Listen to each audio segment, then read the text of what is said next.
This is Pet Life Radio. Let's talk pets.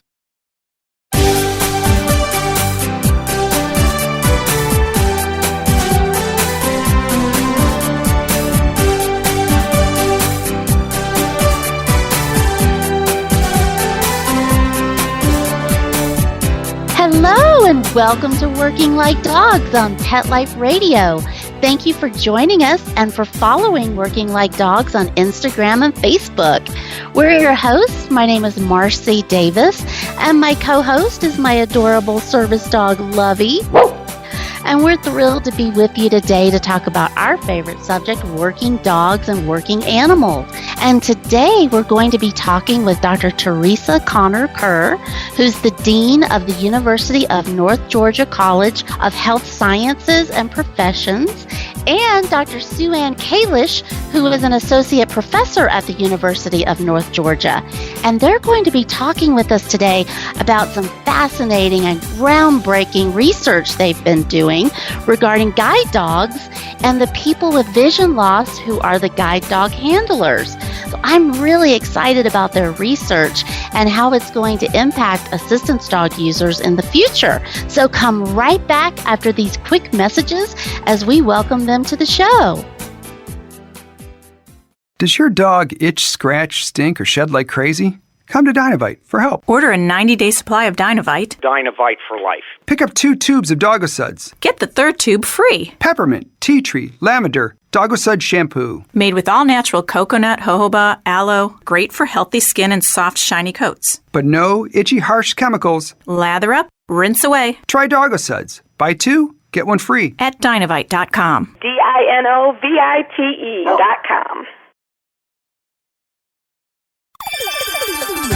Let's Talk Pets on PetLifeRadio.com.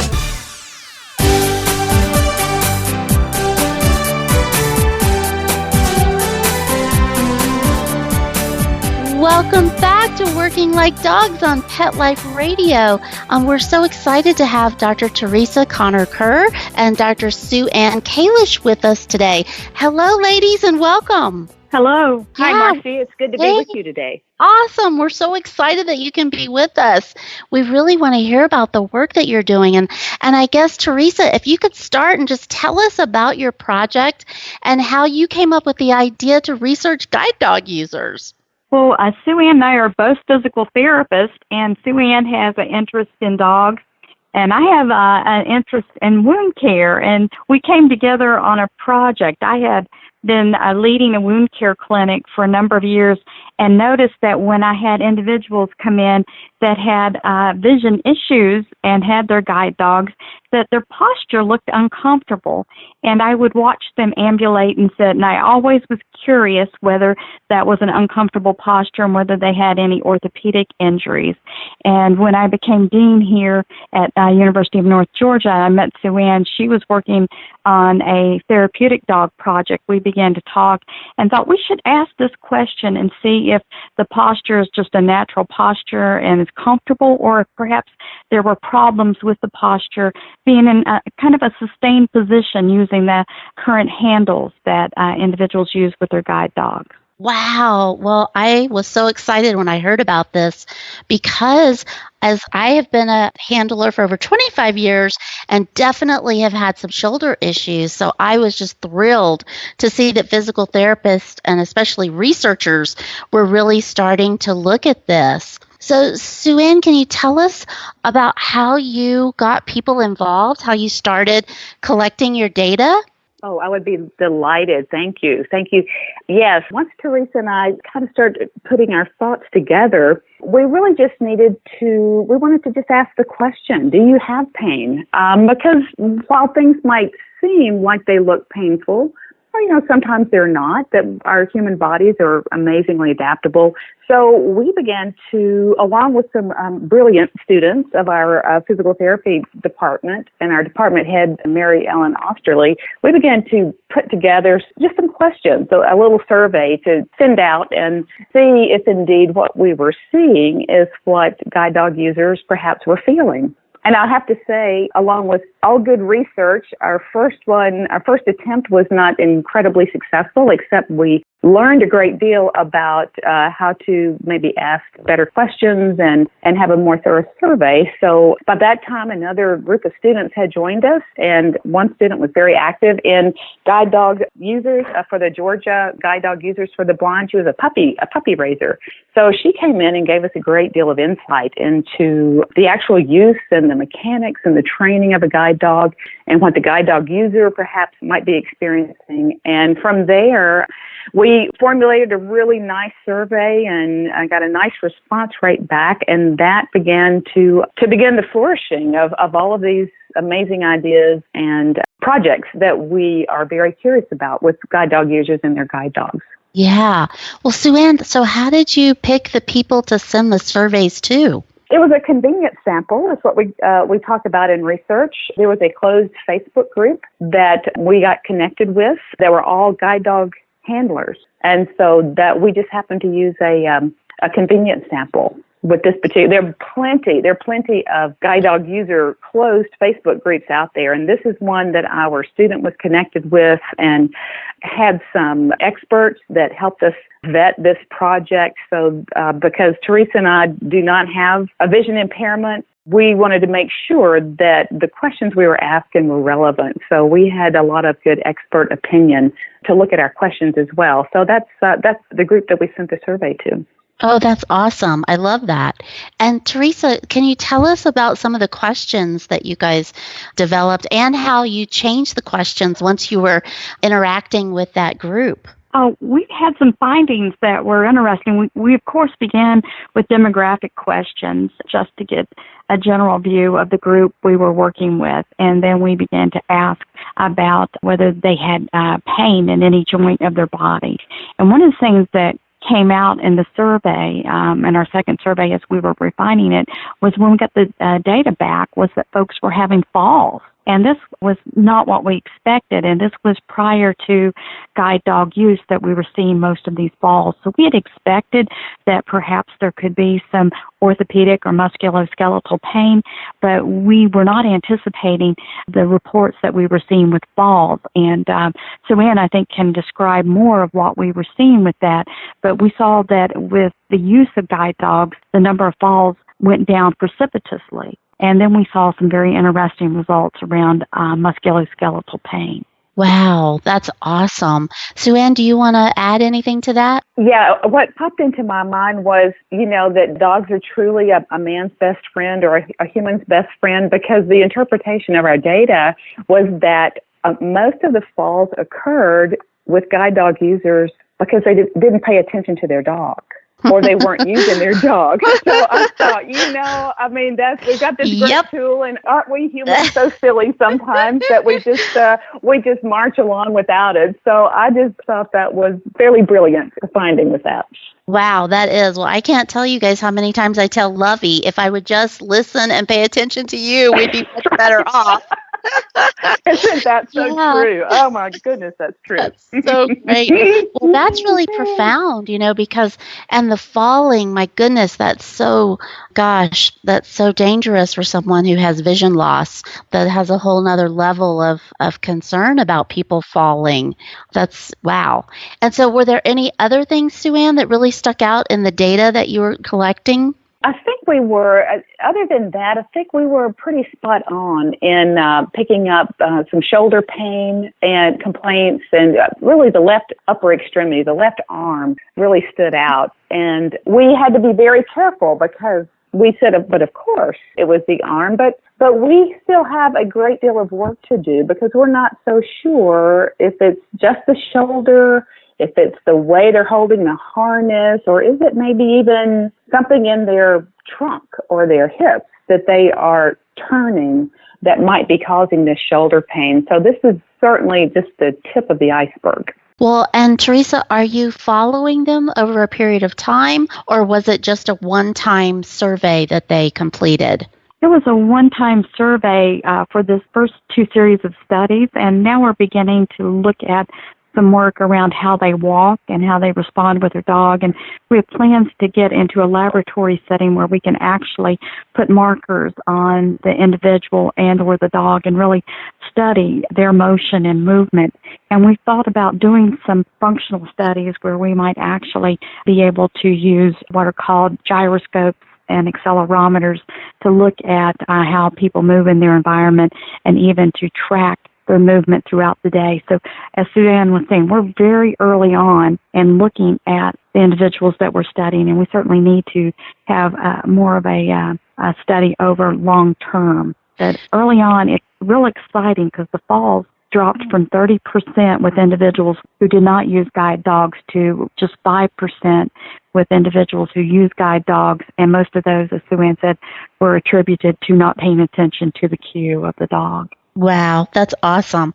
I don't know if you guys have had a chance to see Pick of the Litter. Have you guys seen that movie yet? I have not, but I am making a note. Yes, I cannot encourage you to watch it enough. It's the whole process of how guide dogs are selected and the placement. And we did an interview with the director, so I encourage you to listen to that podcast that we did. Oh, yes. I encourage you, it's on Netflix. It's available on Netflix or Amazon. So, yeah, I believe it's on Netflix. I watched it over the holidays, and it's so good. And it gives such an honest depiction of the process of how guide dogs become guide dogs. And it will give you guys, I think, some really interesting insights into the process and how the handlers are working with their dogs. It's a pretty powerful documentary. I think, too, Marcie, we have had the opportunity to talk to some of the owners or the people affiliated with the guide dog schools. That was really all quite by accident. We were preparing for a national poster presentation with our research, and it actually been nominated for a research award in the Physical Therapy Association. And I just wanted some real pictures of guide dog users with their guide dogs. And I started looking through the different schools. And of course, I was asking permission and was receiving. Many of the schools were incredibly generous to give us permission to use these pictures that they had on their website.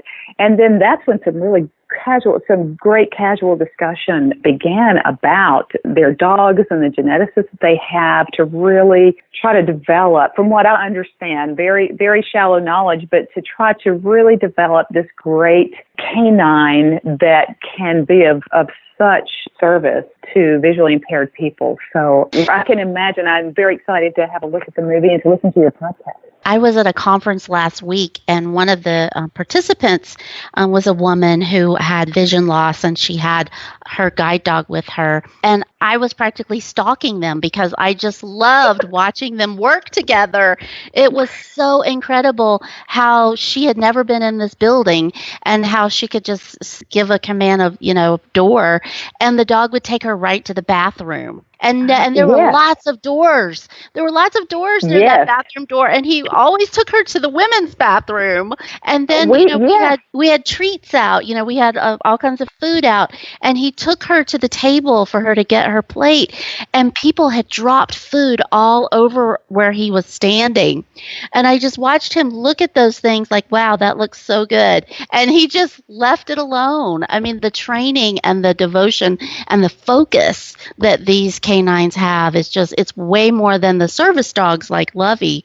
It's just the guide dogs it's pretty unbelievable to get your head around the work that they do and the impact that they have on people who are blind or have vision loss. I agree, Marcie. We have two amazing advisors that come to UNG, and when we are developing a project, and they are both visually impaired, one has been using guide dogs for 20 years, and the other one has been using a guide dog for 5. And the guide dogs are very different. They're from 2 different schools, but you are so right. The commands, finding an elevator, find the women's restroom. Yes. It is, I have no idea. I'm just as curious about that process as this injury assessment and this overuse assessment, because it is amazing. It is amazing. It is. I mean, the respect I have for both the team, for the handler and the dog, is just, it's tremendous. Yeah. Well, we are going to continue talking because I have lots more questions for you, but we're going to take just a quick break and hear some important messages from our sponsors. We love our sponsors, and we'll be right back. So come right back. We'll be right back right after these messages. Stay tuned. DGP is an all-natural formula proven to help aging pets with joint and mobility problems. It goes to work quickly, providing vital nutrients to the joints while reversing the effects of age. Some people see results in as little as 7 days. Don't let your dog struggle another day. Call 800-521-0543 or visit dgpforpets.com and enter the code WORK, W-O-R-K, for 25% off your first order and free shipping. Let's talk pets. Let's talk pets On Pet Life Radio. Pet Life Radio. PetLifeRadio.com.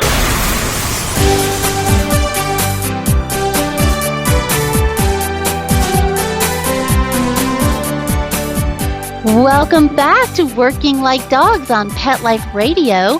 We're so happy to have Dr. Teresa Conner-Kerr and Dr. Ann Kalish with us today. And they're talking about the really awesome research that they're doing at the University of North Georgia College of Health Sciences and Professions. So before the break, we were talking about just how amazing this is and how amazing guide dogs are in general. But tell us a little bit more about how your research process, Sue-Ann, has been working. How are your students engaged, and how have you been conducting this research and analyzing the data? I'll be delighted to. We have a great group of students at the University of North Georgia in the physical therapy department, and our department head, along with Dr. Conner-Kerr, encourages such collaboration and supports the faculty to collaborate with each other, because our faculty is so talented with biomechanists and certified clinical specialists. And so it's kind of like going shopping in this really great store that just has the best of everything, and the equipment that Dr. Conner-Kerr and Dr. Osterley have provided. So many times we try to get together at least once a week to discuss where our research platform is going and what particular project is going on or is taking kind of the lead. We have several projects that are just overlapping each other, and we are collaborating with a kinesiologist who is Dr. Greg Polivo, and he is helping us, just pulling all of just brilliant minds together to have a multidimensional look at these issues that are facing the visually impaired guide dog users. And then we always have at least 3 to 4 students from each of our cohorts that sit in with us, because they add a great deal of conversation and insight as well into our project. So these are meetings, I was saying during the break, that they could just go on, and the ideas that are generated in these meetings, we just take notes furiously and go back and try to decide exactly, okay, so which project are we really focusing on now, because we love all of them. So that's how our process usually works, that we have a statistician that helps guide us. And again, our department head, Dr. Osterley, is really great in methods. Dr. Conner-Kerr is great in helping us design our study and in the methodology and in writing. So it's just the best team ever. I have no words. I'm so fortunate to be affiliated with such a team. Well, it does sound like a dream team. It sounds awesome. Indeed. Well, and Teresa, I want to ask you, so where are you guys getting funding to support this research? Is it funded by a grant, or how are you supporting it? Well, we're fortunate because a lot of what we're doing right now is low cost with our surveys and using Facebook and engaging experts. Everybody's been generous with their time, and we're looking for research funding. We're exploring some avenues currently, and we also have a great deal of equipment where we can study motion and look at how the individuals with vision impairment move with their dog. And so, again, it's all low cost because we have everything in place right now. And it's exciting, as Sue Ann was stating. When you look at the department, we have a number of different experts, and our Doctor of Physical Therapy students are required to do a doctoral project. And so we've had no shortage of students wanting to be on this project. Everyone loves dogs. Of course. It's a very popular project. And so as far as, being able to have the students, we're able also to support them to go and present nationally through some monies at the university. We have other monies that will support students to have graduate assistantships. So right now we're very fortunate in what we're doing, but as we move forward and begin to look at some design issues and to study maybe some other elements of the guide dog handle, we'll be looking for perhaps funding from companies or from other avenues, foundations to support that work. Yeah, I could see this. Really how you could tailor this research could really be endless because of the need around any kind of assistance dog handler. I'm sure you'll be expanding that probably in the future from guide dog handlers to other types because it is such a huge need, and there's really nothing's been done of it to really do some research and gather data. I think there's been very little done, if anything. And I was also thinking about how this is going to impact the future of the guide dog harness. What are you seeing, Sue Ann, specifically related to the harness? Right. This is something that is really, that's about the dog and the handler, because it is that interface with the guide dog user's hand as it touches the handle, and then that handle transmits or the forces or the information from the dog back up to the handler, so that the handler knows when they feel the harness dip and the handle dip, they're anticipating a stair, going down a step. When they feel the harness rise, the dog is rising, then they can anticipate going up a step.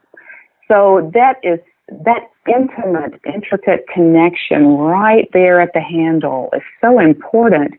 And so we have to maintain the sensitivity of that connection, and at the same time address any issue, both from a dog perspective, because these dogs are wearing harnesses 8 hours a day, perhaps. They are working, and they're working hard. So there are studies that talk about pressures that these harnesses put on the dog's shoulders and spine, and then we're trying to address the pressures that perhaps holding the handle is transmitting to the guide dog user's shoulder or back or neck. We're not really sure where it is. So that is really going to be where our focus, I think, ends up, is trying to preserve this intimate communication connection, at the same time maximizing ergonomic comfort and safety for both of the ends that are attached to that handle, be it human or canine. That's awesome. Yeah, I'm sure that fitting, what you're doing will impact how assistance dog agencies will do that fitting for the harness based on the specific user. Then they could apply that, right? Exactly. Right. Yes. So that's what we're looking for, is to try to, as Teresa has said, we're trying to look for maybe some standardization, particularly with the human, that we can get them the guide dog that they need for whatever purpose, whether it's fast walking, slow walking, riding a bus, wherever it is that they need to use their dog, but that we can still get some standardization of fit so that we can minimize any of the ergonomic stress that they might feel with this handle and this harness. Yeah, that's amazing. I know not too long ago, I heard about a segment on one of the morning shows of where they're now training the guide dogs to actually be runners so that people who are blind or have vision loss can be runners, which I loved that. I thought that was so great. Yeah. But imagine... There's interesting. Imagine how important it would be that their harness or leash, whatever they choose to use, is fit properly to them if they're going to be running long distances. Right. So now we're talking a completely different design. And the philosophy that I have learned among the different schools is so varying that this running and hiking is really going to be interesting. And I think industry changing in that it will add what I think is quality of life to the guide dog user and to the guide dog, jogging and hiking and climbing. And longevity, too, because if they're healthier and not having pain and not falling, then that's going to increase their work life for both of them, for the human and the canine. So it's just win-win all the way around. Right. Well, Teresa, can you tell us what are some of your future plans? What are you guys thinking as you're going forward? Well, we're currently working on a new project where we're looking at what's called the metabolic cost. Suzanne started to discuss this. We're working with Dr. Greg Polivo and our biostatistician, Dr. Robert Powers, who's the other researcher that's been with us throughout our projects. And so what we're curious about is how much energy it takes an individual to walk with a cane versus a guide dog. And the reason we're interested in this is certainly some questions around fitness, as we hope we're able to see people become more fit with the running and the hiking. But also, just like the rest of us, individuals will get chronic disease. And oftentimes, physical therapists work with people who have chronic disease, whether it's cancer or multiple sclerosis. And we have to help individuals conserve their energy as they move around in their environment because they fatigue. So if we know what apparatus, whether it's the cane or use of the handle with the dog, costs the individual the least amount of energy, we can help them plan their day. And what we're seeing is there's such a paucity or lack of information and data on so many aspects of working with the guide dog that we feel like there's endless questions to ask. And we're fortunate because one of the things that we do differently, and it's a brand new curriculum, it's a novel curriculum that's not being taught anywhere in the U.S. In our physical therapy department, we have what's called Idea for Rehab. And it's based around the student can pick a project where they develop a novel application, novel device, a novel approach that they will then research and see if it's been patented, trademarked, copyrighted, and they'll take it through the full development process, hopefully to the point where we'll do clinical trials and they'll even work to get that new device implemented into the market. So we're trying to teach them to be very entrepreneurial, and we think this pairs really well with all of the movement we're beginning to see and the need for new devices with individuals with low vision. Oh, that's excellent on so many fronts. That's really great. And Sue-Ann, do you have anything? What are your thoughts about future plans for the research going forward? Oh, it is just so exciting because we haven't, I started out looking at the dog and Teresa was assessing the person.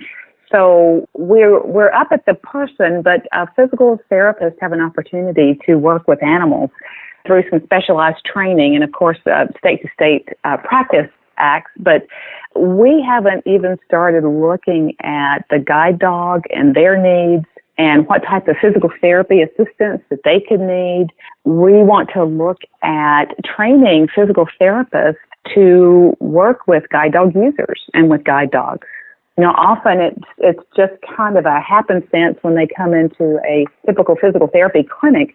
But we hope to collect enough data and hopefully our findings are such that we can actually be a bit prescriptive in some certain examinations and assessments that a physical therapist might want to use if they are treating a guide dog user, or if they have chosen to specialize in canine rehabilitation, that they can offer assistance to both. Oh, it's wonderful. Yeah, I've been working with a physical therapist, a canine physical therapist for the last year and a half, and just have a whole new appreciation for that. And it's really for my retired service dog for Whistle. And it really was amazing how much the physical therapy has helped him.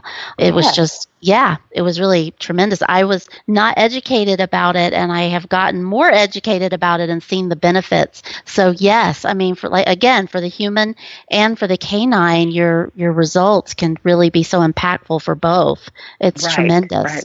Well, I know I could talk to you guys about this all day, and I know that you guys have to get back to work. I know how busy you are, but I want to ask you if you could just tell our listeners how they could get more information about your project, or could they even, if they're interested in participating in future studies with you, how could they do that? And I don't know, Teresa, do you want to answer that for us, or Sue Ann? I would recommend that they take a look at the University of North Georgia website for the College of Health Science and Professions. And I don't mind sharing my email, and I know Sue Ann would like to share hers. We would love to hear from the community because we feel like we need to reach out further and further into the community and be guided and see through their eyes what they think we need to ask and study. And so my email is Teresa, Teresa .Conner, Conner -Kerr @ung.edu. I'd love to hear from you. Awesome. And I would love to hear from you as well. My email is Sue Ann, a good Southern name, SUEANN .Kalish, KALISH @ung.edu. Please, we would love to hear from you, and we have already heard from some people around the country with our project. The more is better. Yeah, that's wonderful. Well, and we will make those email addresses available on our website as well. And I think I would love to do a blog posting about this too. So we will definitely be putting out some information because this is really the future. I really think it is, and how we as canine handlers can function with higher quality of life. Again, not only for ourselves, but for our dogs as well. So that's why I was so excited you guys could be with us, and I hope you'll come back and report on to us about your results as you work forward and get more information and learn and study new aspects of this research. So really hope you guys will come back. Thank you. We would love to come back. Okay, awesome. Well, thank you so much, and thank you, our listeners, for being with us. We'd love for you to join us, and we just really want to thank Dr. Teresa Conner-Kerr and Dr. Sue Ann Kalish for joining us today. What wonderful work you guys are doing. And we also really want you to keep staying in touch with us. We love to hear from you. So please keep your emails coming at Marcie, MARCIE, @PetLifeRadio.com. And as always, Lovey and I invite you to follow Working Like Dogs on Facebook, Twitter, and Instagram. We love connecting with you and seeing the photos of your amazing working dogs. So thanks so much, and take good care. Let's Talk Pets, every week on demand, only on PetLifeRadio.com.